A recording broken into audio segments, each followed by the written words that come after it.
Hello! This is a video that is going to go over this remote learning guide, which will look at some just specific things related to remote learning and also the two different schedules that we may have if we do need to go remote. So first, there are some sections that look at aspects of remote learning, whether explaining what a word is or what an idea is or how things will specifically work, like attendance. And then second, there are two different schedules that we may use if we need to go remote at any point. So the first part goes over attendance, so taken during each synchronous learning time. That's going to be abbreviated as SLT in the rest of this document. And then kind of directions for what you need to do if you can't attend one of those sessions. And this will make sense after we look at the schedules.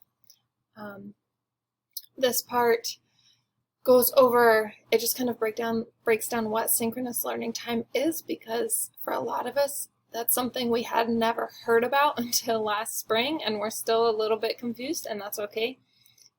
But I'll just tell you right now, synchronous learning time is when learners are logged on and engaging in live time, so at the same time as others.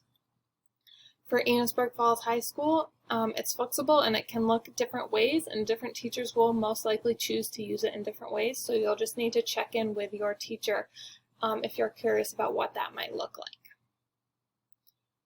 For each class and advisory, you're expected to attend for 30 minutes. And then under here, it goes through okay reasons for not attending. So you're sick, you're taking care of siblings or family members, etc. Not okay reasons for not attending: sleeping, hunting, playing video games, just didn't feel like it, things like that. There are other ideas and specifics, so it just kind of breaks down what advisory check-in meetings will look like, what Wednesdays may look like, and then there are two definitions right here: work time / work session, explaining what that is. So it's basically like a time where your teacher's going to be logged on, and you can use them as support if you need it. This bullet point goes into detail. And then a one-on-one, just kind of, it breaks down a definition for that and shows how it's a bit different than a work time. One last thing I want to go to up here before we look at the two different schedules is if you are stuck in how to organize your time and organize your work and just organize yourself, and you're having a hard time, advisory check-ins are a great time to ask for support for that. But if you're like, nope, I don't want to do that, I'm going to do it on my own, that is a path you could take. But if you click on this link right here, this will bring you to a document that has some templates for digital organization. So they are not all of them, but there are 4 examples that you could use, that you can make a copy of in your own document if you are wanting to try something on your own but are struggling where to start. In this document, there's also a link right here. Click here if you'd like to see an example of how these organizers can be used. So this just looks through with a made-up schedule of what these organizers might look like if they're one that you are choosing to use. So that's just another tool right there for you quickly under the advisory check-in. So take some time to look through those, and now we're going to scroll down and look at what the schedules might look like. So the first schedule is if we need to go remote for 5 days or fewer. So it's just a few days, 2 days, 3 days, 5 days or fewer, so less than a week. This is the schedule we would take. So it follows the same times that we do in school: period 1, period 2, advisory check-in in the middle of the day, lunch, and then at 12:15, that's when your period 3 starts, and then at the end of the day, your period 4. So it's following the same schedule you'll do at school. You don't necessarily need to be logged in the entire time, but you do need to be logged in for that minimum of 30 minutes. You'll notice up here on the top it says green cohort is Monday, Tuesday, so those are your in-person days, so those are the days that you would log in for synchronous learning, and then your Wednesday, Thursday, Friday would be remote, would be the same, and then the same for the gold cohort, but switched. Wednesdays would remain the same. It would be used for callbacks or support time or things like that.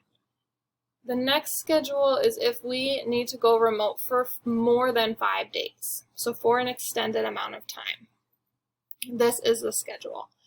From 8:15 to 9, you're fine. Your days wouldn't need to start for school until 9 a.m. You have an advisory check-in meeting. And then on Mondays and Thursdays, from 9:30 to 10:25, you would have your period 1 class and your period 1 work time. On Mondays and Thursdays from 10:30 to 11:25, you would have your period 2 online time, your period 2 work time. Every day you'll have lunch, and then the afternoon essentially after 11:25 really, is your time to work independently and on your own the same way as if you would when you are remote.